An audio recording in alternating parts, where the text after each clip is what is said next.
बहुत बहुत नमस्कार आप सभी को। स्वागत है आप सभी का हमारे उत्कर्ष परिवार में।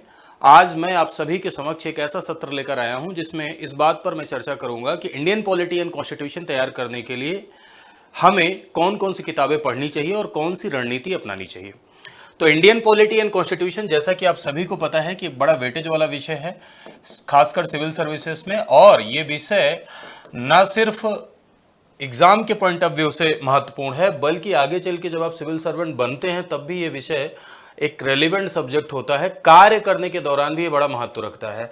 तो इंडियन पॉलिटी एंड कॉन्स्टिट्यूशन को हम कैसे तैयार करें, इसके बारे में थोड़ी चर्चा करेंगे। सर्वप्रथम तो हमें ये समझना होगा कि अगर आप सिविल सर्विसेज की तैयारी कर रहे हैं, तो चाहे आप स्टेट सिविल सर्विसेज की तैयारी कर रहे हैं, चाहे आप यूनियन सिविल सर्विसेज की तैयारी कर रहे हैं, हमेशा इस बात को ध्यान रखें कि सिविल सर्विसेज की तैयारी करने के लिए आपको एक माइंडसेट डेवलप करना होता है, आपके भीतर एक अप्रोच डेवलप होना होता है। और वो माइंडसेट होता है आयोग की मांग के अनुसार। यानी लोक सेवा आयोग की क्या डिमांड है, लोक सेवा आयोग क्या चाहता है, वो आपके भीतर किसी विषय में कौन सी समझ देखना चाहता है, उसके अकॉर्डिंग आपको माइंडसेट और अप्रोच डेवलप करना होता है। ऐसा नहीं है कि आप किसी भी विषय में रट्टा मार रहे हैं, लगातार फैक्ट टू फैक्ट पढ़ते जा रहे हैं। तो मेरी यही सलाह है, मेरा अपना खुद का अनुभव है, मेरे दोस्तों का अनुभव है और बहुत सारे जितने भी इस फील्ड के एक्सपर्ट हैं उन सब का अनुभव है। तो सबको मैं कंक्लूड करके आपको बता रहा हूं कि किसी भी विषय को जब आप पढ़ें तो उस विषय में एक बेसिक अंडरस्टैंडिंग डेवलप करने की कोशिश करें। ये बिल्कुल ऐसी कोशिश न करें कि आप सिर्फ और सिर्फ उस विषय का फैक्ट पढ़ लें। किसी भी सब्जेक्ट को जब भी आप किसी भी विषय को पढ़ते हैं तो उस विषय में ऑलवेज रिमेंबर कि दो सेक्शन होते हैं। एक होता है सब्जेक्ट का बेसिक पोर्शन और एक होता है सब्जेक्ट का एडवांस पोर्शन। सब्जेक्ट के बेसिक पोर्शन में हम क्या पढ़ते हैं कि सारे के सारे फैक्ट पढ़ते हैं, यानी उन सब्जेक्ट में जो भी तथ्य होते हैं, जो भी फैक्ट होते हैं, उन तथ्यों का अध्ययन हम करते हैं। साथ साथ हम ये भी देखते हैं कि क्या कॉन्सेप्ट है। कोई भी तथ्य क्रिएट हुआ है तो वो तथ्य किन कॉन्सेप्ट की वजह से क्रिएट हुआ है और ऐसा क्यों हुआ है, ठीक है। और साथ साथ दूसरा सेक्शन जो विषय का होता है वो होता है एडवांस सेक्शन। इस एडवांस सेक्शन में हम विश्लेषण करते हैं, ठीक है। साथ साथ विश्लेषण तो करते ही हैं, साथ साथ इस एडवांस सेक्शन में हम चुनौतियां भी पढ़ते हैं। चुनौतियां भी एक तरीके से अगर हम देखें तो विश्लेषण का ही पार्ट होती हैं। तो चुनौतियां और विश्लेषण, तो बेसिक सेक्शन और एडवांस सेक्शन को मिला दिया जाए तब जाकर विषय में एक बेसिक अंडरस्टैंडिंग डेवलप होती है। और हम क्या करते हैं कि सबसे बड़ी गलतियां जो नॉर्थ इंडिया के स्टूडेंट करते हैं यूपीएससी की तैयारी करते समय या स्टेट सिविल सर्विसेज की तैयारी करते समय, वो इन पर बहुत ज्यादा फोकस करते हैं, तथ्यों पे बहुत ज्यादा फोकस करते हैं और लगातार हम तथ्य पढ़ते रहते हैं। पता चला एक टॉपिक हमने पढ़ा प्रियम्बल, तो उस प्रियम्बल से रिलेटेड कम से कम 50 से 60 तथ्य हमें पता है, लेकिन हमें ये नहीं पता है कि सेकुलरिज्म शब्द हमने प्रियम्बल में पढ़ा है तो what are the challenges behind the secularism. धर्मनिरपेक्षता के प्रति, पंथ निरपेक्षता के प्रति भारत देश में क्या क्या चुनौतियां हैं। हमने प्रियम्बल में वर्ड डेमोक्रेसी पढ़ी है, तो डेमोक्रेसी क्यों आई है, किस लिए आई है, डेमोक्रेसी का पक्ष क्या है, डेमोक्रेसी का विपक्ष क्या है, क्या लोकतांत्रिक प्रणालियों की भी कुछ हानि हो सकती है, क्या लोकतांत्रिक प्रणालियों का भी कुछ डिमेरिट हो सकता है, इस पर हम नहीं जाते हैं। हम ये देख लेते हैं कि हमारे भारत देश में इस तरह का लोकतंत्र है, सेकुलरिज्म का कॉन्सेप्ट इस संविधान संशोधन के द्वारा इसमें ऐड किया गया वगैरह वगैरह, ये सारी चीजें हम पढ़ लेते हैं, लेकिन हम विश्लेषण पर नहीं जाते हैं। और मेरे भाइयों, एक बात मैं आपको बहुत ही अच्छे से बताऊं तो जब तक आप कॉन्सेप्चुअल अप्रोच के साथ पढ़ाई नहीं करेंगे सिविल सर्विसेज में, जब तक आप एनालिटिकल अप्रोच के साथ पढ़ाई नहीं करेंगे सिविल सर्विसेज में, जब तक आप किसी भी प्रकरण के पक्ष और विपक्ष को समझने की कोशिश नहीं करेंगे, जब तक आप चुनौतियां और चुनौतियों के समाधान को खोजने की कोशिश नहीं करेंगे, तब तक आपके भीतर माइंडसेट नहीं डेवलप हो पाएगा, ठीक है। हाँ, शुरुआत में ऐसा होता था कि स्टेट सिविल सर्विसेज में 2017 तक हम देखते थे कि जो यूपीपीसीएस का पेपर होता था उसमें जीएस के सेक्शन ऑब्जेक्टिव हुआ करते थे। ऑप्शनल अगर छोड़ा जाए तो जीएस पूरा का पूरा ऑब्जेक्टिव हुआ करता था। प्री में भी ऑब्जेक्टिव सवाल आ रहे हैं, मेंस में भी ऑब्जेक्टिव सवाल आ रहे हैं। तो उस समय का ये ट्रेंड हुआ करता था कि फैक्चुअल अप्रोच पे बहुत फोकस किया जाता था। वन लाइनर किताबें बहुत मार्केट में थी, वन लाइनर बुक्स को बहुत तवज्जो दी जाती थी, वन लाइनर अप्रोच को बहुत तवज्जो दी जाती थी। लेकिन ये बात मैं मानता हूं कि कोई एक माइंडसेट, कोई एक अप्रोच अगर डेवलप हो जाता है किसी शहर में या किसी समाज में या तैयारी करने वाले लोगों के समूह में, तो जल्दी वो अप्रोच हटता नहीं है, बड़ा समय लग जाता है उस अप्रोच को मिटाने में। तो उस अप्रोच को मिटाने की जरूरत है अब, क्योंकि 2018 से क्या हो गया है, जीएस के जो आपके पेपर हो रहे हैं, चाहे जीएस पेपर 1, 2, 3, 4, ये सारे के सारे पेपर अब आपके एनालिटिकल होने लगे हैं। पेपर आपका डिस्क्रिप्टिव मोड में होने लगा है, सब्जेक्टिव मोड में होने लगा है। और सब्जेक्टिव मोड के पेपर को सॉल्व करने के लिए अगर हमारा अप्रोच फैक्चुअल रहेगा तो हम कभी भी सब्जेक्टिव मोड के पेपर को सॉल्व नहीं कर पाएंगे, पहली बात। दूसरी बात, अब आप लोग सोच रहे होंगे कि पहले प्रीलिम्स, तो पहले प्रीलिम्स ऐसा कुछ नहीं होता है सिविल सर्विसेज में कि हम पहले प्रीलिम्स कर लेते हैं फिर उसके बाद हम आगे की तैयारी स्टार्ट करेंगे। पहले दिन से तैयारी प्रीलिम कम मेंस के लिए होती है, फर्स्ट डे से तैयारी प्रीलिम कम मेंस के लिए होती है। सबसे बड़ा कौशल जो हमें डेवलप करना होता है सिविल सर्विसेज के लिए वो होता है आंसर राइटिंग स्किल यानी उत्तर लेखन कौशल। जब तक हमारे भीतर उत्तर लेखन कौशल डेवलप नहीं हुआ तब तक कुछ भी कर लें हम, कितना भी तैयारी कर लें हम, लेकिन चीजें बहुत अच्छी नहीं हो पाती हैं। और उत्तर लेखन कौशल बहुत बड़ा तोप भी नहीं है, बहुत बड़ा हुआ भी नहीं होता है, ठीक है। आंसर राइटिंग स्किल एक ऐसी स्किल होती है कि अगर आप प्रैक्टिस करते हैं, रिवीजन करते हैं, कंसिस्टेंसी रखते हैं, लगातार पढ़ते हैं, लगातार आप टेस्ट सीरीज दे रहे हैं, कंटिन्यू आप टेस्ट सीरीज दे रहे हैं, कंटिन्यू आप आंसर लिखने की प्रैक्टिस कर रहे हैं, तो इतनी बेहतरीन तरीके से डेवलप होती है ना कि फिर समझ लो कि आपकी कॉपी देख के एग्जामिनर खुश हो जाता है कि अरे वाह गजब की कॉपी है, और उसी में एकदम भयंकर नंबर्स मिलते हैं। खैर यहां समझिएगा जरा सा कि हम फैक्चुअल और साथ साथ कॉन्सेप्चुअल और एनालिटिकल अप्रोच को एक साथ कैसे लेकर चलेंगे। तो एक साथ लेकर चलने के, जैसे इंडियन पॉलिटी में आपने कोई टॉपिक पढ़ा, सपोज करिए कि इंडियन पॉलिटी में आपने एक टॉपिक पढ़ा, दैट्स योर प्रीएम्बल, यानी प्रस्तावना एक टॉपिक आपने पढ़ा। तो प्रस्तावना जब आपने पढ़ा, तो मैं ऐसा नहीं कह रहा हूं कि आप फैक्ट से दूर भागिए, यूपीपीसीएस प्रीलिम्स में भी फैक्ट आता है, ठीक है, फैक्ट भी जरूरी होते हैं, लेकिन फैक्ट के साथ साथ मूल्यों पर भी ध्यान दें, वैल्यूज पर भी ध्यान दें, विश्लेषण पर भी ध्यान दें, ठीक है। और वही जब आप देखो कॉन्सेप्ट पढ़ते हो ना तो फैक्ट अपने आप तैयार हो जाते हैं।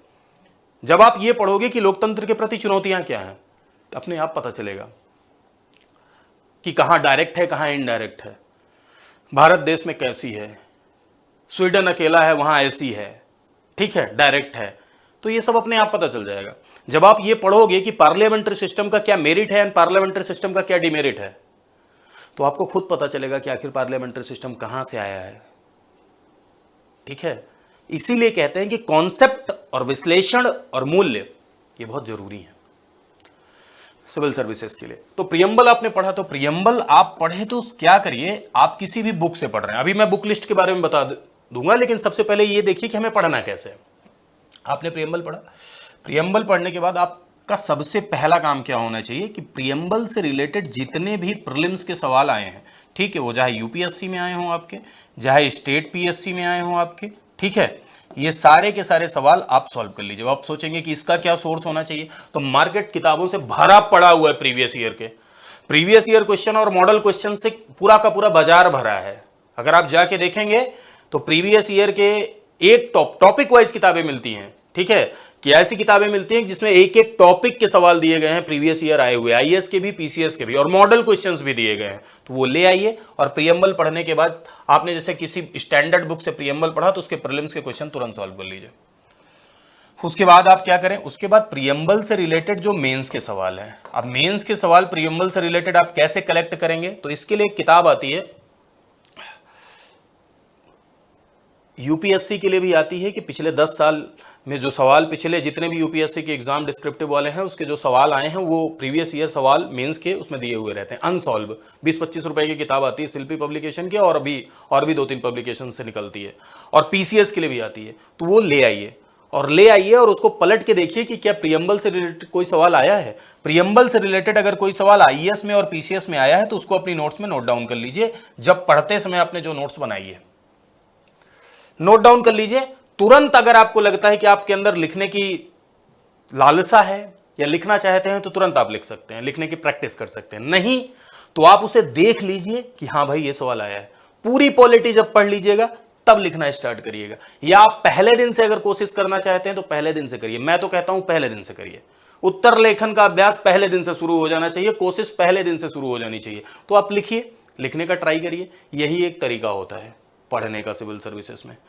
प्रीलिम के क्वेश्चन तुरंत सॉल्व करें और मेंस के जितने भी प्रीवियस ईयर क्वेश्चन आए हैं उनको कलेक्ट करें। अगर उस टॉपिक से कोई क्वेश्चन आया तो उसकी प्रैक्टिस करें।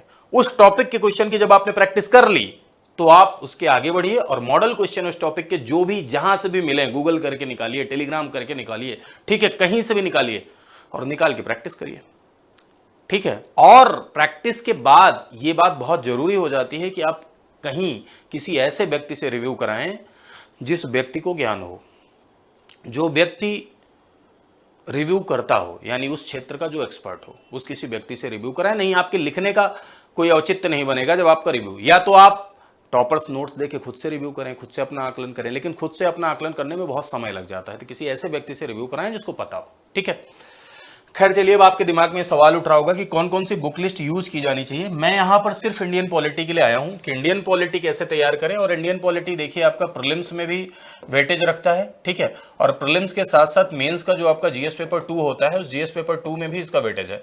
ठीक है, जीएस 2 में वेटेज है, as well as Indian polity जब तक आप नहीं पढ़ लेते हैं अच्छे से तब तक गवर्नेंस प्रिपेयर नहीं होती है ना।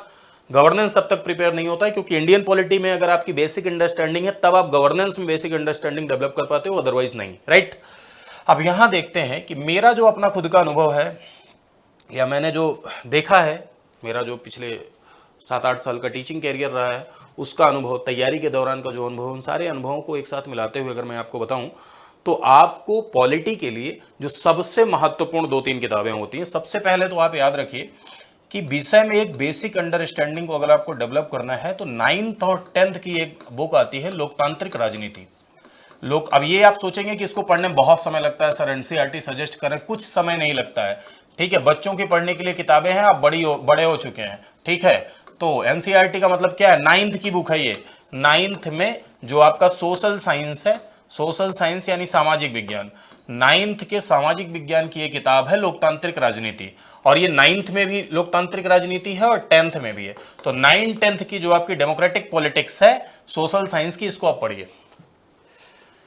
पहला, इससे क्या होगा कि इससे आपके भीतर एक बेसिक अंडरस्टैंडिंग डेवलप होगी पॉलिटिकल टर्मिनोलॉजी की, जो कि बहुत जरूरी होता है। इंडियन पॉलिटी एंड कॉन्स्टिट्यूशन में समझ विकसित करने के लिए बहुत जरूरी होती है पॉलिटिकल टर्मिनोलॉजी, यानी जो एक राजनीतिक शब्दावलियां होती हैं। लोकतंत्र क्या है, लोकतंत्र के क्या पक्ष हैं, लोकतंत्र क्यों आया, इस किताब को आप पढ़ेंगे ना तो आपके अंदर डेमोक्रेसी की एक बेहतरीन समझ डेवलप होगी। मेरा दावा है आपसे, अगर इस किताब को आप पढ़ के देखिएगा आप समझ पाएंगे कि आखिर क्या होता है लोकतंत्र। लोगों को आप चर्चा करते हुए सुनते होंगे, आप क्लास में भी पढ़ा होगा, आपने थ्योरी क्लास में पढ़ा होगा, लेकिन आपका नजरिया बदल देगी ये किताब, याद रखिएगा। डेमोक्रेटिक पॉलिटिक्स आपका डेमोक्रेसी को लेकर नजरिया बदल देगी। आप डेमोक्रेसी के प्रति क्या क्या चैलेंजेस है इन्हें पढ़ेंगे, आप डेमोक्रेसी का क्या पक्ष है इन्हें पढ़ेंगे, डेमोक्रेसी का क्या विपक्ष है, आखिर लोकतंत्र में भी क्या ये बुराइयां हो सकती हैं, ये आप पढ़ेंगे इसमें।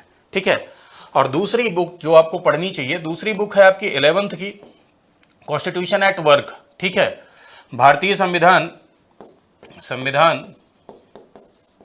11th की एनसीईआरटी आती है। ठीक है, 11th की जिसे आप कहते हैं,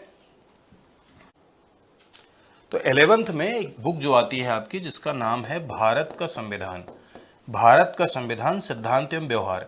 ये किताब आपकी 11th की पॉलिटिकल साइंस की बुक है। ठीक है, 11th की पॉलिटिकल साइंस की बुक है, भारत का संविधान सिद्धांत एवं व्यवहार। ठीक, यहां जब इस किताब को आप पढ़ेंगे तो इस किताब में भारतीय संविधान का निर्माण कैसे हुआ, मेकिंग ऑफ कॉन्स्टिट्यूशन में एक बेसिक अंडरस्टैंडिंग है। ऐसा नहीं है कि इस किताब को पढ़ के आपको ढेर सारे फैक्ट पता चल जाएंगे, है ना, कि संविधान सभा में जितने लोग थे सबके नाम पता चल जाएंगे आपको, ऐसा नहीं है, फैक्ट नहीं है इसमें, लेकिन एक बेसिक अप्रोच डेवलप किया गया है। और वो अप्रोच आपके भीतर जब डेवलप होगा तो विषय की अंडरस्टैंडिंग आपके भीतर डेवलप होगी। और साथ साथ इस बुक को आप पढ़ेंगे तो एक तरीके से जो आपका सिलेबस है यूपीपीसीएस का इंडियन पॉलिटी का जो सिलेबस है उसमें आधे से ज्यादा चीजें इस किताब में कवर की गई हैं। बिग डेटा, कौन सा डेटा, जो आंसर राइटिंग के लिए जरूरी होता है, कौन सा डेटा जो किसी बात के पक्ष और विपक्ष को समझने के लिए जरूरी होता है, कौन सा डेटा जो किसी पर्टिकुलर प्रकरण की चुनौतियों को समझने के लिए जरूरी होता है, वो डेटा यहां पर दिया गया है। तो दूसरा, इसके बाद 12th की एक किताब आती है, 12th की किताब पॉलिटिकल साइंस की आती है, स्वतंत्र भारत में राजनीति, स्वतंत्र भारत में राजनीति। ठीक है, ये बुक है। तो मैंने आपको 9th और 10th की किताब बताई, लोकतांत्रिक राजनीति। दूसरा मैंने 11th की एक बुक बताई आपको, भारत का संविधान। और फिर उसके बाद 12th की एक किताब बताई पॉलिटिकल साइंस की, ये सोशल साइंस का पार्ट है, लोकतांत्रिक राजनीति। ठीक है पॉलिटी ही है ना, पॉलिटी है, राजनीतिक व्यवस्था से संबंधित अगर किताब है तो वो पॉलिटी ही है। ठीक, और इधर 11th में भारत का संविधान सिद्धांत और व्यवहार। स्वतंत्र भारत में राजनीति आप पढ़ेंगे तो कैसे राज्यों का एकीकरण कैसे हुआ, पुनर्गठन राज्यों का कैसे हुआ, भारत देश में क्यों हुआ, शुरुआत में किन आधार पर पुनर्गठन किया गया, प्रशासनिक सुविधा के आधार पर किया गया, ज्योग्राफिकल मॉडल के आधार पर किया गया, क्या कारण थे ऐसा करने के, एकीकरण में क्या क्या चुनौतियां आई, वगैरह वगैरह। ठीक है, तो ये सारी बातें आप इसमें देखेंगे, इसमें भी आपके भीतर एक बेसिक अंडरस्टैंडिंग डेवलप होगी। एनसीईआरटी कभी भी फैक्ट के लिए नहीं पढ़ी जाती है। अगर कुछ लोग एनसीईआरटी पढ़ के मैं देखता हूं कि बोर हो जाते हैं, उनको लगता है कि यहां पे हमको एक लाइन वाला फैक्ट नहीं मिल रहा है। नहीं, एनसीईआरटी पढ़ी जाती है आपके भीतर ऐसी समझ डेवलप हो जिससे आप विश्लेषण कर सकें, जिससे आपको मूल्य पता चल सके, वैल्यूज पता चल सके, इसलिए एनसीईआरटी पढ़ी जाती है। इसको पढ़ने के बाद जो किताब जरूरी है और वो है आपकी सिर्फ और सिर्फ एक, जिसका नाम है एम लक्ष्मीकांत। एक स्टैंडर्ड टेक्स्ट बुक फॉलो करिए। देखिए किताबें ढेर सारी आती हैं, सुभाष कश्यप जी की किताब आती है, डीडी बसु जी की किताब आती है, ठीक है, सबने, सुभाष कश्यप सर ने, डीडी बसु सर ने, सबने अच्छी किताब लिखी है, नो डाउट। लेकिन आपको एग्जाम रेलिवेंसी चाहिए, और ये टॉपर्स की भी जुबानी है, मेरा भी अपना स्वयं का अनुभव रहा है। बहुत सारे ऐसे एक्सपर्ट हैं जो इस फील्ड से जुड़े हुए हैं, इस क्षेत्र से जुड़े हुए हैं, उनका भी अपना अनुभव रहा है कि ये किताब एक गाइड बुक की तरह वर्क करती है। गाइड है ना, और गाइड पढ़ने में आपको बहुत मजा आता है, क्योंकि शुरू से लेकर लास्ट तक गाइड पढ़ते हुए चले आ रहे हैं ना, कि देखो एकेडमिक एग्जाम में भी गाइड आधारित पढ़ाई होती थी, गाइड पढ़ के देने चले जाते थे, लेकिन यहाँ गाइड आधारित आपको आंसर नहीं लिखना है। लेकिन हाँ, ये बुक ऐसी है जो आपको पढ़ना ही पढ़ना है, 100% आपको पढ़ना है। जैसे कि लक्ष्मीकांत पढ़ना है, क्या लक्ष्मीकांत देखो, आप कहेंगे कि क्या ये पर्याप्त है, तो मैं कहूंगा कि इसके साथ साथ आपको बेसिक अंडरस्टैंडिंग के लिए एनसीईआरटी कवर करना होगा, प्रीलिम मेंस के क्वेश्चंस लगाने होंगे, ठीक है। पूरी तरीके से पर्याप्त नहीं कह सकते हैं, लेकिन हाँ जरूरी बहुत है। इजी लैंग्वेज में लिखी हुई है, एनसीईआरटी पढ़ने के बाद इसे पढ़ेंगे तो और मजा आएगा आपको। जो फैक्ट आपको यहां नहीं मिल पाए हैं वो फैक्ट आपको यहां मिल जाएंगे। तो लेकिन बार बार देखिए, अब आप करते क्या है कि आप एक किताब पढ़े दूसरी लेके आए। हमने यहां पढ़ ली लक्ष्मीकांत, फिर उसके बाद हम गए हमारी संसद लेके आए सुभाष कश्यप सर की, टीडी बसु लेके आए, हम जयंत पांडे लेके आ गए, सीधे सीधे लॉ वाली बुक होती है जो। नहीं, ये नहीं करना है। रिवीजन आप उसी किताब को दोबारा पढ़ें, एक टेक्स्ट बुक फॉलो करिए, बार बार पढ़िए, बार बार पढ़िए, बार बार पढ़िए, बात खत्म हो गई। अब करना क्या है कि इन सब को पढ़ते समय आप अपनी हैंड रिटन नोट्स बनाइए। अपनी हैंड रिटन नोट्स, किसी की नोट्स काम नहीं आती है, किसी दूसरे की नोट्स को जिरोक्स करा के आप पढ़ेंगे, आपके अंदर समझ विकसित नहीं होगी। आप अपनी हैंड रिटन नोट्स बनाइए, और जिस टॉपिक का आप नोट्स बना रहे हैं, जैसे मान लीजिए कि आपने कोई टॉपिक पढ़ा, ठीक है, इस टॉपिक की आप नोट्स जो है बना रहे हैं, ठीक। अब इस टॉपिक की नोट्स में आपने 4 पेज लिखा, ठीक। उस 4 पेज के बाद उसी टॉपिक को आप लक्ष्मीकांत ने पढ़ा, उसमें कुछ चीजें ऐड करनी हुई, तो आप क्या करिए, किसी भी टॉपिक की नोट्स बनाइए तो उसमें 4 पेज छोड़ दीजिए।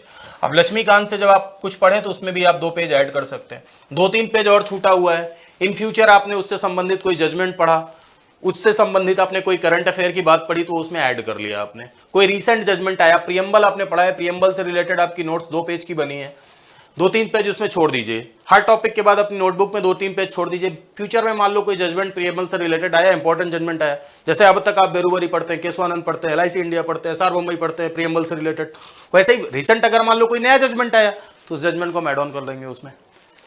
करंट से रिलेटेड कोई बात आई तो उसको ऐड ऑन कर लेंगे। मान लो इन फ्यूचर कोई अमेंडमेंट हुआ तो उसको हम ऐड ऑन कर लेंगे उसमें, ठीक है। तो इस तरह से आप अपनी नोट्स बनाइए, और वही अपनी नोट्स को एग्जाम से पहले आपको क्या करना है, रिवाइज करना है। यही पढ़ने का तरीका है। फिर से सुनिएगा, मैंने 2 चीजें बताई हैं, वही 2 चीजों पर आप अगर चलेंगे, आप एक टॉपिक है, एक सिंगल टॉपिक आप उठा रहे हैं, इस टॉपिक को किसी भी विषय के लिए, हर विषय के लिए यही तरीका है। पहली बात जो आपको याद रखनी है, बुक मैंने बता दी है पॉलिटी के लिए, इसके अलावा और कोई बुक लिस्ट अगर आप नहीं भी फॉलो करेंगे तो कोई दिक्कत नहीं है, जितना बता दिए हैं इतना फॉलो करके भी काम चल जाएगा।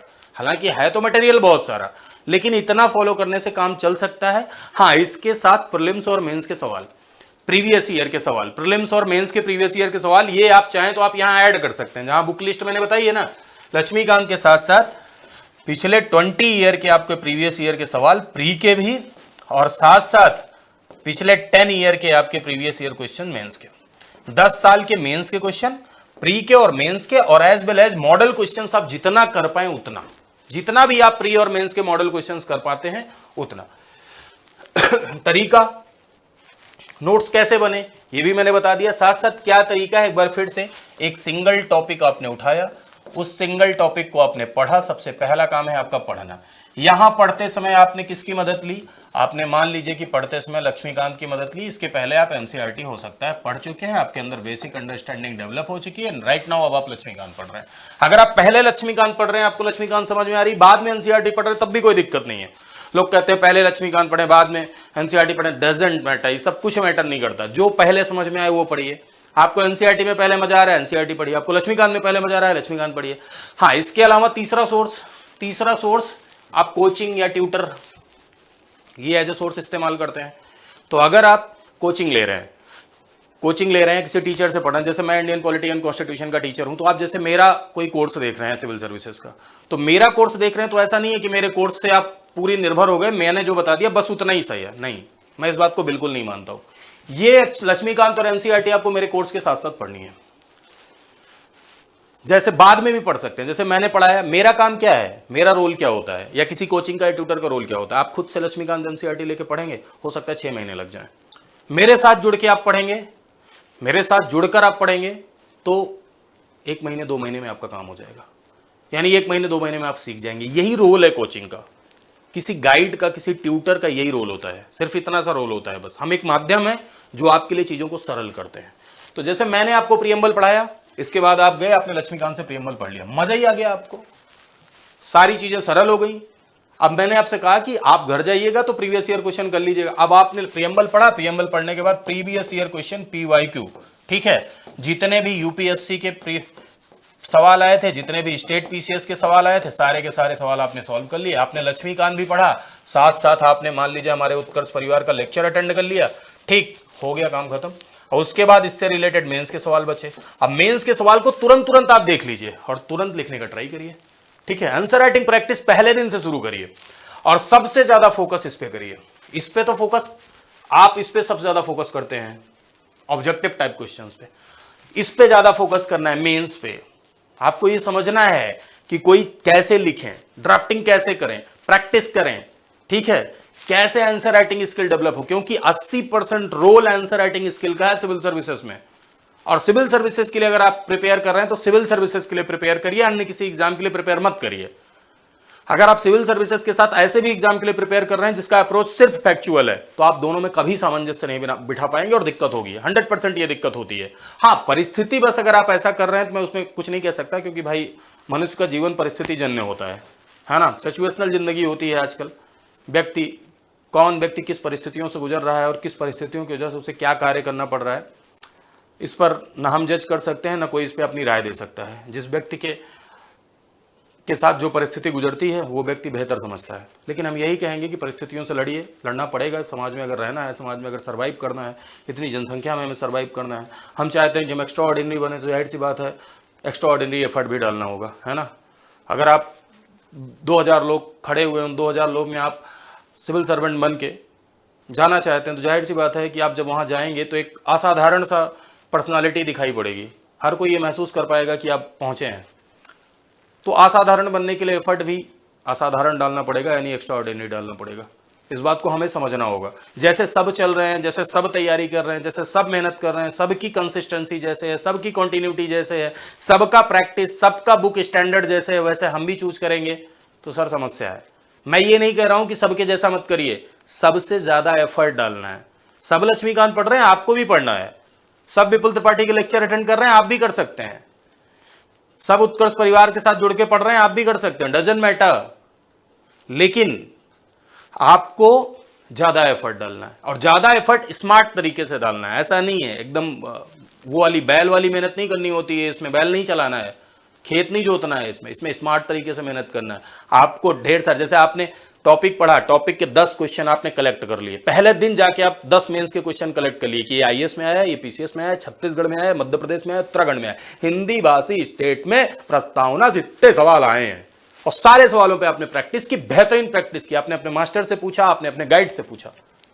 पहले दिन से आपके अंदर एक अप्रोच डेवलप होगा, एनालिटिकल अप्रोच, विश्लेषण का अप्रोच। और विश्लेषण का अप्रोच जिस बंदे के अंदर डेवलप हो गया ना, उसका फैक्ट अगर कमजोर भी है ना, फिर भी दुनिया कोई ताकत उसको सिविल सर्वेंट बनाने से रोक नहीं सकती है। लेकिन जो व्यक्ति फैक्ट रटा और विश्लेषण पर ध्यान नहीं दिया, वो व्यक्ति कितना भी फैक्ट रट ले, सिर्फ प्रीलिम निकलता है, बार बार मेंस देता है, बार बार मेंस देता है।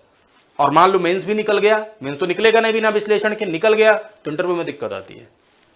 क्योंकि पर्सनालिटी चेक करने के लिए भी, पर्सनालिटी मजबूत करने के लिए भी एनालिटिकल नॉलेज होना बहुत जरूरी होता है, राइट।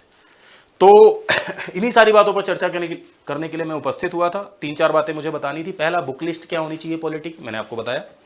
एनसीईआरटी 9th की, 11th की, भारतीय संविधान सिद्धांतों व्यवहार 12 की आपको बताई मैंने आपको, और साथ साथ लक्ष्मीकांत और प्रीवियस ईयर क्वेश्चन प्री और मेंस के, और साथ साथ मॉडल क्वेश्चन। दूसरा, कैसे पढ़ें, भी मैंने आपको बताया, कैसे पढ़ें, किसी भी टॉपिक को कैसे पढ़ें, और साथ साथ किस अप्रोच पे ध्यान दें, तो एनालिटिकल अप्रोच पे ध्यान दें, कॉन्सेप्चुअल अप्रोच पे ध्यान दें। फैक्ट जरूरी हैं लेकिन कॉन्सेप्ट के साथ। थर्ड मैंने बताई नोट्स कैसे बनाएं। चौथी बात, रिवीजन एंड प्रैक्टिस। सफल और असफल के बीच में जो गैप होता है ना, वो रिवीजन और प्रैक्टिस का होता है। आप भी तैयारी कर रहे हैं, एक दूसरा बंदा भी तैयारी कर रहा है, दोनों लोग खूब अच्छे से तैयारी कर रहे हैं, खूब पढ़ाई भी कर रहे हैं, दोनों लोग प्रतिभाशाली है। एक सिलेक्ट हुआ, एक नहीं सिलेक्ट हुआ। जो सिलेक्ट हुआ उसने प्रैक्टिस ज्यादा की, जो सिलेक्ट हुआ उसने रिवीजन ज्यादा किया, जो सिलेक्ट हुआ उसने स्मार्ट वर्क किया। हार्ड वर्क के साथ साथ स्मार्ट वर्क जरूरी है, और मैं तो ये कहता हूं कि स्मार्ट वर्क ही जरूरी है। बहुत ज्यादा हार्ड वर्क, बहुत मेहनती बनना, बहुत सूडो सीरियसनेस, ये सब त्यागिए अपने अंदर। छद्म गंभीरता जो होती है, अरे नहीं 12 घंटे पढ़ेंगे, कुछ नहीं करेंगे, सोशल मीडिया छोड़ देंगे, व्हाट्सएप चलाना छोड़ देंगे, फेसबुक चलाना छोड़ देंगे, अपने आप को कमरे में बंद कर लेंगे, ठीक है, निकलेंगे नहीं 6 महीने तक। इन सब से काम नहीं चलता है सर, इससे और डिप्रेस हो जाओगे। आप दुनिया में रहिए, चीज़ों को एक्सप्लोर करिए, समाज को देखिए, देश दुनिया को देखिए, मूवीज़ वगैरह भी देखिए, कोई दिक्कत नहीं है, लेकिन अपनी चीज़ों के साथ समझौता मत करिए। 5-6 घंटे 7 घंटे जो भी आपका स्टैंडर्ड टाइम है, जितने में आप पढ़ पा रहे हैं वो पढ़िए। टाइम टेबल वेस्ट स्टडी नहीं करनी है, आउटपुट बेस्ड स्टडी करनी है। जो भी पढ़िए उसका आउटपुट निकलना चाहिए। 6 से 7 ज्योग्राफी और 7 से 7:30 नाश्ता, फिर 7:30 से जो है 8:30 हिस्ट्री, इस तरह से पढ़ाई नहीं चलती है। आउटपुट निकलना चाहिए। कोई भी टॉपिक आपने पढ़ा तो उस टॉपिक के मेंस के सवाल आपसे बन रहे हैं या नहीं बन रहे। मेरा लेक्चर आपने अटेंड किया, मैंने आपको पढ़ाया parliamentary system, what is the merit of the parliamentary system, what is the demerit of the parliamentary system. तो आप उससे रिलेटेड प्रीलिम्स के सवाल अटेंड करिए, उससे रिलेटेड आप मेंस के सवाल अटेंड करिए और देखिए सवाल बन रहे हैं कि नहीं बन रहे। नहीं बन रहे तो प्रयास करिए, बनाइए सवाल, कोशिश करिए, फिर से पूछिए। ये होता है तरीका, आउटपुट बेस्ड स्टडी का ये तरीका है, और ऐसे ही आपको सारे सब्जेक्ट पढ़ने हैं। चलिए, तो आई होप आपको ये सेशन पसंद आया है। अगर पसंद आया तो आप जरूर बताइएगा और अपने दोस्तों के मध्य से शेयर भी करिएगा। खूब खुश रहिए, स्वस्थ रहिए, मेरी शुभकामनाएं, और अच्छे से ऐसे ही तैयारी करते रहिए। मिलते हैं अगले सत्र में किसी अगली चर्चा के साथ। धन्यवाद। कुछ सूचना और है आपके लिए। विद्यार्थियों की बेहद मांग पर हमारा उत्कर्ष परिवार आपके लिए उत्कर्ष एप्लीकेशन पर कुछ धमाकेदार छूट लेकर आ रहा है, और ये धमाकेदार छूट दिवाली के उपलक्ष्य में है। 10 से 15 नवंबर तक ही उपलब्ध है, और इस छूट में आपको 90% तक का डिस्काउंट मिलेगा, यानी अप टू 90% डिस्काउंट मिलेगा, और साथ साथ फ्री टेस्ट सीरीज भी आपको उपलब्ध कराई जाएगी। 6 महीने की एक्स्ट्रा वैलिडिटी भी मिलेगी। अगर आप सिविल सर्विसेज की तैयारी कर रहे हैं, चाहे आप यूपीएससी की तैयारी कर रहे हैं या यूपीपीएससी की तैयारी कर रहे हैं, तो इन कोर्सेज पर, खासकर ऑनलाइन कोर्सेज पर ही ये ऑफर उपलब्ध है। ठीक है, साथ साथ देखिए किन किन कोर्सेज पर क्या क्या ऑफर उपलब्ध है, ये सारी की सारी बातें मैं आपको बता देता हूं 2 मिनट में। यूपीपीसीएस फाउंडेशन बैच हमारा आ रहा है, prelim cum mains plus interview के लिए है, और ये बैच 27 नवंबर 2023 से स्टार्ट हो रहा है, और ये बैच प्रॉपर ऑफलाइन मोड में स्टार्ट हो रहा है हमारे उत्कर्ष परिवार की प्रयागराज शाखा से।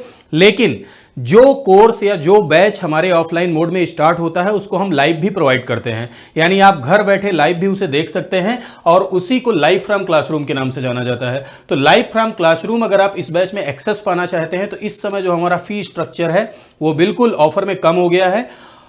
ओरिजिनल प्राइस जो इसकी है वो 45,000 है, लेकिन अभी इस समय अगर आप इसे परचेज करेंगे तो 7500 रुपए का पड़ रहा है। और ये बैच आपका 27 नवंबर से शुरू हो रहा है। इसमें आपको सीसैट की स्पेशल प्रिपरेशन भी कराई जाएगी, आंसर राइटिंग सेशन होंगे, डेडिकेटेड आंसर राइटिंग सेशन होंगे। आप सभी को पता है कि सिविल सर्विसेज में सबसे ज्यादा महत्वपूर्ण बात जो होती है वो आंसर राइटिंग होती है, यानी उत्तर लेखन होती है। साथ साथ करंट अफेयर की मंथली मैगजीन प्रोवाइड की जाएगी आपको, ऐसे राइटिंग सेशंस होंगे, वीकली टेस्ट होंगे, इंटरव्यू गाइडेंस भी आपको प्रदान किया जाएगा। वॉट एवर रेलिवेंट मटेरियल जो आपको आवश्यक है, जो आपके लिए जरूरी है, वो सारे के सारे रेलिवेंट मटेरियल आपको प्रोवाइड किए जाएंगे, जिससे कि आप अपनी तैयारी को बेहतरीन बना सके। गुणवत्तापूर्ण शिक्षा दी जाएगी, यानी गुणवत्तापूर्ण क्वालिटेटिव कंटेंट आपको प्रोवाइड किया जाएगा। चलिए, अगला बैच जो हमारा है यूपीएससी यूपीपीएससी का प्रीलिम्स बैच है। अगर आप 2024 के लिए प्रिपेयर कर रहे हैं तो live from classroom. Live from classroom का मतलब मैंने आपको समझाया था कि ऑफलाइन मोड में जो क्लासेस चलती हैं उनको ऑनलाइन आप घर बैठे देख सकते हैं। और इसका जो ओरिजिनल प्राइस है वो 30,000 रुपए है, लेकिन अभी करंटली दिवाली ऑफर के मौके पर महाधमाका ऑफर के तहत ये 2500 रुपए का आपको मिल रहा है। और 13 दिसंबर से ये बैच स्टार्ट हो रहा है। इसमें 600 प्लस घंटे की क्लासेस हैं। वीडियो और ऑडियो लेक्चर आपको प्रोवाइड किए जाएंगे, साथ साथ e notes, class PDF provide किया जाएगा और स्पेशल प्रिपरेशन सीसेट की प्रोवाइड की जाएगी। साथ साथ करंट अफेयर की मंथली मैगजीन और वीकली टेस्ट भी आपको प्रोवाइड किए जाएंगे। नेक्स्ट आपका यूपी पीएससी प्रीलिम्स यानी पीसीएस प्रीलिम्स का बैच है। यदि आप 2024 पीसीएस प्रीलिम्स के लिए तैयारी कर रहे हैं तो उसके लिए ऑनलाइन टेस्ट सीरीज आ रही है। बैच के बारे में पहले मैं बता चुका था। टेस्ट सीरीज बहुत इंपॉर्टेंट है क्योंकि आपको पता है कि किसी भी टॉपर्स की जुबानी आप देखते हैं, किसी भी एक्सपर्ट की राय अगर आप लेते हैं, किसी भी ट्यूटर गाइड की राय आप लेते हैं, तो सब आपको एक कहते हैं कि सफलता में सबसे अधिक योगदान अगर किसी का होता है तो वो टेस्ट सीरीज का होता है, चाहे वो प्रीलिम्स के लिए हो चाहे वो मेंस के लिए हो। और यहां पर ऑनलाइन टेस्ट सीरीज प्रीलिम्स के लिए हमारी आ रही है और जो मात्र 500 रुपए की है। इसका जो ओरिजिनल प्राइस है वो 2500 रुपए है। ये 13 दिसंबर से स्टार्ट हो रही है। इसमें 20 टेस्ट आपको कराए जाएंगे। ये जो टेस्ट होंगे इसमें मॉडल क्वेश्चन और प्रीवियस ईयर क्वेश्चन को दोनों को शामिल किया जाएगा, जिससे आपके भीतर एक बेटर अप्रोच डेवलप हो और साथ साथ आपकी प्रैक्टिस हो। और जो भी कंटेंट या जो भी सवाल तैयार किए जाएंगे वो हमारे सब्जेक्ट मैटर एक्सपर्ट जो हैं, बहुत ही अनुभवी हैं, उनके द्वारा तैयार किए जा रहे हैं। और साथ साथ इसका वीडियो सॉल्यूशन, ये नई बात है आपके लिए मेरे भाइयों कि आपको इसका वीडियो सॉल्यूशन भी उपलब्ध कराया जाएगा, जो कि वरिष्ठ अध्यापकों के द्वारा वीडियो का सॉल्यूशन आपको प्रोवाइड कराया जाएगा। ठीक है, चलिए तो अगला बैच हम लोग देखते हैं। ऑनलाइन टेस्ट सीरीज है यूपीएससी की प्रीलिम्स 2024 के लिए। इसका जो ओरिजिनल प्राइस है वो 5,000 रुपए है, लेकिन ऑफर प्राइस आपका 2,000 रुपए है। ये 4 जनवरी 2024 से शुरू हो रही है। इसमें आपके कुल 30 टेस्ट हैं। ठीक है, 22 सेक्शनल टेस्ट हैं और 8 आपके फुल लेंथ के टेस्ट हैं। और ये भी सारे के सारे टेस्ट हमारे एक्सपीरियंस सब्जेक्ट, जो भी अनुभवी सब्जेक्ट मैटर एक्सपर्ट हैं, उनके द्वारा तैयार किए गए हैं। साथ साथ इसमें भी आपको वीडियो सॉल्यूशन भी उत्कर्ष एप्लीकेशन पर प्रोवाइड किया जा रहा है। ये बैच नहीं है बल्कि ये टेस्ट सीरीज की बात हो रही है। यूपीएससी की टेस्ट सीरीज है। यूपीपीएससी की टेस्ट सीरीज सिर्फ 500 रुपए की थी। टेस्ट सीरीज बहुत जरूरी है, आपको टेस्ट सीरीज करना ही है। बिना टेस्ट सीरीज के कल्याण नहीं होता है। आप पहले विषय को पढ़िए और विषय को पढ़ने के बाद टेस्ट सीरीज करिए। ठीक है, क्योंकि टेस्ट सीरीज अगर आप करते हैं तो एक एग्जाम वाला अनुभव आपको मिलता है और एग्जाम वाले अनुभव को जब आप हासिल करते हैं तो वास्तविक एग्जाम में जाने के बाद आप बेटर महसूस करते हैं और सारे के सारे सवाल आपसे बन जाते हैं। सेक्शनल टेस्ट भी 22 हैं और साथ साथ 8 फुल लेंथ के टेस्ट हैं। इसका मतलब ये है कि प्रत्येक सब्जेक्ट के सेक्शन वाइज भी टेस्ट है और फुल लेंथ टेस्ट भी इसमें प्रोवाइड किया जा रहा है। ये भी इसकी एक विशेष बात है। चलिए, तो एक आपका बैच आ रहा है एमसीक्यू बैच आपकी प्रैक्टिस के लिए। यूपी पीसीएस 2024 के लिए यदि आप प्रिपेयर कर रहे हैं तो लाइव फ्रॉम स्टूडियो यानी स्टूडियो से ये बैच लाइव होगा और इसकी ओरिजिनल प्राइस आपका 7500 रुपए है, लेकिन मात्र ये 2000 रुपए में अभी दिवाली ऑफर के तहत आपको मिल रहा है। इसमें लगभग 250 घंटे की क्लासेज होंगी, वीडियो ऑडियो लेक्चर्स आपको प्रोवाइड किए जाएंगे, ई नोट्स मिलेगी, क्लास पीडीएफ मिलेगी, साथ साथ वीकली टेस्ट और मंथली करंट अफेयर मैगजीन का पीडीएफ भी आपको प्रोवाइड किया जाएगा। ये बैच अगर आप करते हैं, पूरा का पूरा बैच अगर आप यूपी पीसीएस प्रीलिम का ये कर लेते हैं तो ये बैच सबसे ज्यादा मदद करेगा आपके आने वाले प्रीलिम्स के लिए। क्योंकि अगर आपने विषय पढ़ा है, विषय के अंदर अगर आपने बेहतर समझ डेवलप की है तो इस बैच के माध्यम से आपकी प्रैक्टिस हो जाएगी, आपका रिवीजन हो जाएगा और जो कॉन्सेप्ट थ्योरी क्लासेस के दौरान आपसे मिस हो गए हैं या जो कॉन्सेप्ट आप रिवाइज ना करने की वजह से मिस कर दिए हैं, वो सारे के सारे कॉन्सेप्ट एक बार फिर से आपके लिए रिवाइज हो जाएंगे। तो अगर आप सब्जेक्ट में एक अच्छी समझ हासिल कर लिए हैं या हासिल कर रहे हैं तो एमसीक्यू बैच लेकर आप अपनी तैयारी को आगे बढ़ा सकते हैं। साथ साथ ध्यान दीजिएगा कि यूपी पीसीएस 2025 के लिए फाउंडेशन बैच आ रहा है लाइव फ्रॉम क्लासरूम और साथ साथ यूपीएससी 2024 प्रीलिम के लिए आपका लाइव फ्रॉम स्टूडियो बैच आ रहा है।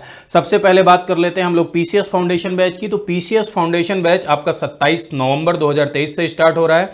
इसका जो प्राइस है वो 10,000 रुपए है और इसमें आपको सारे के सारे रेलिवेंट मटेरियल प्रोवाइड किए जा रहे हैं। साथ साथ यूपीएससी 2024 का प्रीलिम्स का बैच आ रहा है, ये भी लाइव फ्रॉम स्टूडियो है, ठीक है। इसकी ओरिजिनल प्राइस आपकी 4500 रुपए है। ये आपका स्टार्ट हो रहा है 4 जनवरी 2024 से, लेकिन इन दोनों का जो फी स्ट्रक्चर है वो मात्र 10,000 रुपए है दिवाली ऑफर के तहत। वो सारी की सारी बातें जो मैंने आपको पिछले बैचेज में बताई यहां भी आपको प्रोवाइड की जा रही है, यानी सीसैट की स्पेशल प्रिपरेशन दी जा रही है, करंट अफेयर का मैगजीन आपको प्रोवाइड किया जा रहा है, और साथ साथ वीडियो और ऑडियो लेक्चर्स आपको प्रोवाइड किए जा रहे हैं, ई नोट्स, क्लास पीडीएफ और वीकली टेस्ट भी आपको प्रोवाइड किया जा रहा है। और जो भी रेलिवेंट मटेरियल हैं वो सारे के सारे रेलिवेंट मटेरियल, क्वालिटेटिव कंटेंट आपको प्रोवाइड किया जाएगा, ठीक है। तो अपनी तैयारी को आगे बढ़ाइए। अगर आप आईएएस और पीसीएस की तैयारी कर रहे हैं, तो आप घर बैठे तैयारी करना चाहते हैं, तो इन दोनों बैच में आप इनरोल कर सकते हैं।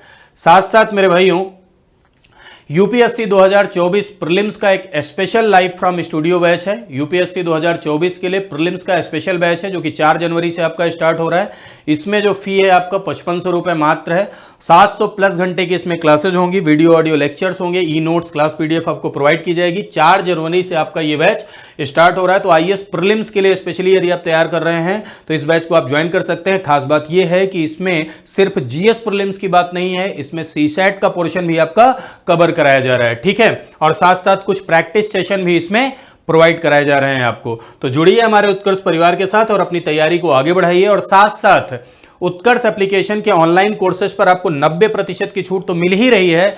यदि आप इन कोर्सेज को ई मित्र के थ्रू खरीद रहे हैं तो आपको 10% की अतिरिक्त डिस्काउंट, यानी 10% का आपको एक्स्ट्रा डिस्काउंट मिल रहा है। ये जानकारी मैंने आपको दे दी, इस जानकारी को दोबारा एक बार देख लीजिएगा अगर कहीं पर यह जानकारी आपको न समझ आई हो तो। और साथ साथ अधिक जानकारी के लिए आप हमारे उत्कर्ष सपोर्ट पर मेल कर सकते हैं, support@utkarsh.com। साथ साथ आप हमें इस नंबर पर कॉल भी कर सकते हैं। कॉल करके आप फीस की जानकारी दोबारा ले सकते हैं, कॉल करके आप बैचेज की जानकारी, बैचेज के मॉड्यूल की जानकारी भी आप प्राप्त कर सकते हैं। सारी की सारी जो भी आपके संदेह हैं, जो भी कंफ्यूजन है, वो सारी की सारी कंफ्यूजन आप कॉल करके दूर कर सकते हैं। साथ साथ ध्यान दीजिएगा कि ये जो आपका महाधमाका ऑफर है, महाधमाका ऑफर में 90% तक का, जो अप टू 90% तक का छूट जो आपको मिल रही है, साथ साथ फ्री टेस्ट सीरीज आपको मिल रही है। किन कोर्सेज पर? यूपीपीसीएस की कोर्सेज पर या अन्य सिविल सर्विसेज की आप तैयारी कर रहे हैं तो उन कोर्सेज पर आज इसका अंतिम दिन है, यानी आज आपके पास आखिरी अवसर है इस महाधमाका ऑफर को भुनाने का। तो फटाफट आप इसमें इनरोल करिए और हमारे साथ जुड़िए और अपनी तैयारी को आगे बढ़ाइए। आई होप आप जरूर अपनी तैयारी को आगे बढ़ाने के लिए इस ऑफर का लाभ उठाएंगे। तो इसी के साथ आज के सेशन को विराम देते हैं। Thank you so much. खूब खुश रहिए, स्वस्थ रहिए, जीवन में आगे बढ़िए, प्रगति करिए। और मेरी ये शुभकामनाएं हैं कि आप सभी चयनित हों और चयनित होकर समाज में अच्छे कार्यों का माध्यम बने। देखिए, हमारा रोल, हमारे उत्कर्ष परिवार का रोल, कोचिंग का रोल, ट्यूटर का रोल यही होता है कि हम एक माध्यम होते हैं जिस माध्यम के तहत आपकी तैयारी को हम हल्का बनाते हैं। बाकी आपकी मेहनत, आपकी डेडिकेशन आपको सफलता के उच्च शिखर तक लेकर जाती है। और उस सफलता के उच्च शिखर पर पहुंचकर हम ये आशा करते हैं कि आप इस समाज में सकारात्मक योगदान देंगे। इन्हीं शब्दों के साथ मैं विराम देता हूं। धन्यवाद, नमस्कार।